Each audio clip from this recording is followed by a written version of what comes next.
Hi, this is Taugrim, and you're watching part 4 of an Arena 2v2 series. We finished the week at a rating of 2005, and my partner switched out 3 points from the Elemental tree into the Resto tree to take Spark of Life, and I'll show in some footage why that's so helpful. It increases his healing received.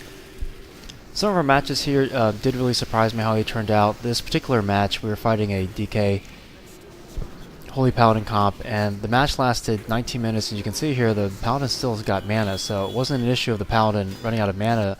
It just took a while to grind this comp down, and they had switched between attacking me and attacking Kashmír, so we finally beat them. And so in a lot of matches with a dual DPS with a Prot comp, you need to be pretty patient. So here's our counter comp. It's a Shadow Priest Frost Mage, so I immediately go over. Kashmír hasn't come out yet, and I get on the Shadow Priest. It's always the target that we'll take in this comp. I use Freedom. I've already used my Trinket, used my Bubble to get out, and so we're trying to apply heavy pressure to the Shadow Priest and tunnel them. So they're attacking me since I came out first. I go ahead, go around out of line of sight, use a Wog heal, and then because of Ring of Frost here, I opportunistically come over and hit the Mage with a Crusader Strike to build up 1 Holy Power, and then we switch back to the Shadow Priest. The idea here is if we pressure the Shadow Priest hard enough and we force him either into dispersion form or into normal form to heal, then we're basically cutting off his DPS. So I use Wog, a 3-stack Holy Power for Wog, get back the points with Eternal Glory, get a 14k crit on the Shadow Priest, and then drop him with a 600 crit from a dot. So we beat that comp there. It is a really nasty comp for us, and we do lose a lot of those matches, but we are finding ways to make it competitive and in some cases to win. So this is an example of a tough comp for us. This is a Resto Druid and Mage. And you can see here for a while we're doing fine in terms of Kash's health. They're gradually burying him down. The rough thing is they're spaced out so that they have open lines of fire.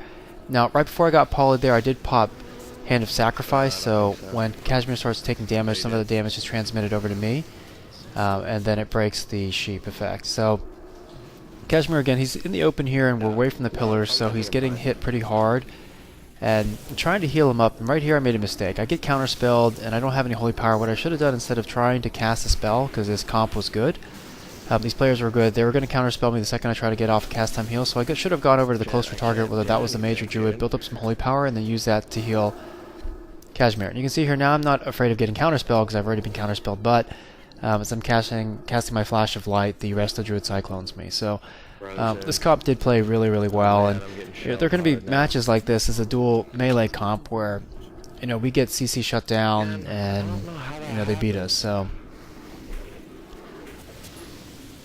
here we're fighting a Rogue and a Resto Shaman. We had fought this pair the night before, and our match lasted 30 minutes, and they finally managed to catch Cash at a vulnerable point and burn him down. So we changed our strategy this time, and we made sure to always keep the Resto Shaman in contact and in combat. So here we're putting pressure heavy on the Rogue after I stunned the Resto Shaman, and we managed to catch the Rogue.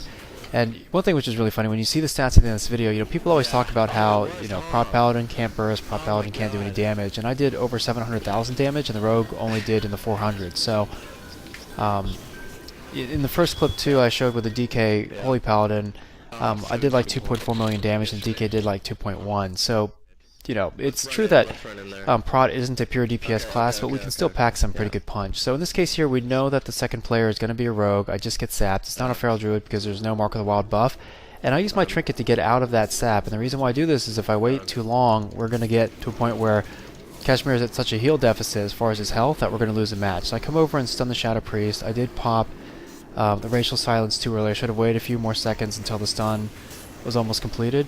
But so far so good. I get blinded, but the effect's going to wear off pretty soon. And Kashmír's health's high, so we're not in any danger of him getting burned down. So, you can see he's getting nice UC heals. I got a crit there, and thanks to the Rule of Law talent in the Retribution tree, it increases my chance for critical strike effects, critical strike chance by 15% with Wog. Now right here I make a really huge mistake. So I'm keeping Kashmír topped off, his health's high, and I go ahead and start to give chase to the Shadow Priest. Now here's the danger. I get kited around the pillar line of sight, and Kashmír's getting burned, so I switch over to try to heal Kashmír, but I waited too long. And in this case, I should have been more decisive. Either I should have come out earlier and helped Cash, before he got burned down, or I should have stayed on the Shadow Priest and burned him down to make it a 1v1. But either way, I did the worst of both situations. I waited too long to come out to try to help Cash. He died anyway, and then the Shadow Priest was able to get away unscathed. So that's a huge tactical mistake on my part. Here we know we have a dual stealth comp, and we're trying to pop our AoEs and such to get them out of combat. I'm most likely the one who's going to get sapped in this situation, and that's exactly what happens right here.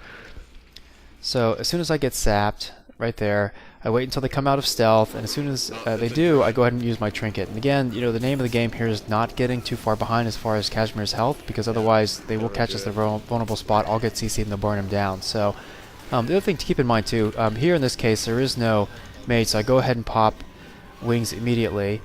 And I'm just building up, I get a nice 22k crit there with Avenger Shield with wings up on that Druid. And we're trying to force the Druid into bear form, which we do, to make him turtle and his damage goes down low. I put Hand of Protection on Kashmír and then go ahead and heal him up. And right here, I'm just standing back and casting heals on Kashmír, and the rogue can either come over and kick me and CC me, or he can stay on Kashmír. He stays on Kashmír, but that allows me to free cast. I do a drive-by Crusader Strike on the Rogue to get a Holy Power, and then we drop the Resto Druid. And at this point, the match is pretty much over since I can heal Kashmír, and we're not going to have any problem finishing the Rogue. So I do treat Bubble in arenas as a second trinket. These days with the Cataclysm mechanics and the huge health pools, even if we Bubble, we're going to heal at most about 30 or 35% of our health, so I use it instead as a extra trinket. Okay, here I immediately charge in, get on the Mage, and because he's a closer target, I'm trying to tunnel his DPS, and then Kashmír comes over and joins in the fight. So they start off on me, they're DPSing pretty hard, there's Ring of Frost, so we go ahead and cross over to their side, and we use our ranged attack abilities, so Judgment, Kashmír frogs the Shadow Priest, and we're just waiting here until Ring of Frost is gone. Now check this out, I actually wanted to post this video because I'd never seen this before. The Mage aims for those boxes and then blinks up top, but I don't know if he jump blinked or not. I don't know if that's an exploit or a hack, but he somehow managed to get up top, and because of it they get a huge advantage as far as the health pools, because I get bombs as I'm coming up here to close the distance to the Mage, and then by this point basically the match is over because I've got too much of a heal deficit and they're free casting on me. So if anyone watched this video, let me know if that's a valid way that blink works. I've never seen anyone jump blink up to a higher point, but I'm pretty sure the Mage didn't do it on accident because he was facing toward the wall and toward those boxes when he jumped. So at any rate, I think Mage damage is pretty high right now, and they've also got great CC and great survivability, and my understanding is that their damage is getting toned down a bit in 4.06, so hopefully it'll make it a little bit more manageable of a comp for us. And some of the harder classes to beat right now, and the ones that are stacked at the top of the 2v2 ladders, so specifically DKs, Ferals, and Frost Mages are all getting nerfs in patch 4.06, whereas I think both Kashmír and I as a comp should be a little bit stronger than what we are now. Okay, so in this case here we know it's a rogue mage, so my goal is to get into combat immediately. I charge over, and you'll notice against a caster DPS comp we'll generally use Resistance Aura because it is a nice damage mitigation, and we're not worried so much about the reflect damage because it's not that much. So because I got the combat so quickly, the rogue was forced to go ahead and sap Kashmír gets blinded now, so I'm popping cooldowns to stay alive, and then in a moment here the Mage goes up and he sheeps Kashmír. So they're keeping him on chain lockdown. I'm blowing cooldowns to stay alive, using my Holy Power very defensively, and then right here I pop Ardent Defender, and this saves my life. I do use Divine Shield here, and unfortunately with my macro I double hit the button, and that actually canceled the aura, but so I removed that effect from my macro. But right there you see I got a 20k heal.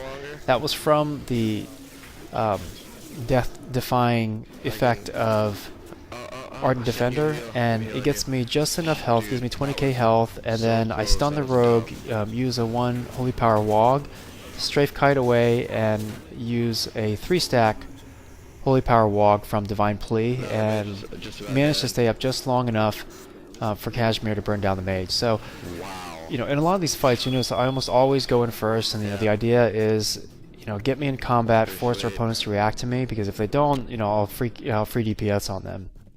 This last comp is a Warrior Mage, and in this comp we always go after the Warrior because The mage has too many outs to stay alive, and although we're giving the warrior free rage, you know, it's important for us to stay alive. I'm sorry, it's important for us to burn him down so that we can stay alive, and we just have to live through the Frost Mage's DPS. So this is worst case scenario. Kashmír's getting shelled. As soon as I'm out, I go ahead and give him a 2-stack wog heal, and then I use Divine Plea, get a 3-stack wog heal on him, and then I bubble Kashmír to protect him from the warrior damage, and then as I'm healing Kashmír with a flash of light, Kashmír hexes the mage. So I get sheeped by the mage, and I still have the warrior targeted, so I start spamming my stun, and as soon as the polymorph wears off, I manage to get a stun off on the warrior and then get sheeped again. But at least this way Kashmír was able to kite around the crypt there, break line of sight on the warrior. So I tap the warrior once with a drive-by Crusader Strike to build up an extra holy power, and then I heal Kashmír. So it's really important to build your holy power and be opportunistic whenever you're pursuing a target. So there's a slight miscommunication here between Kashmír and I. I go ahead and get back on the warrior. We burn him down. I've got a 3-stack wog heal, and I get the holy power back from Eternal Glory. It's really a must-have arena talent. But at least I didn't manage to get Kashmír enough of a wog heal off before the mage sheeped me again. So if you have any questions about Prot PvP, check out the guide on my site. As of the time of this video, there are over 300 comments from dozens of Pallies sharing our knowledge about the spec. Take care.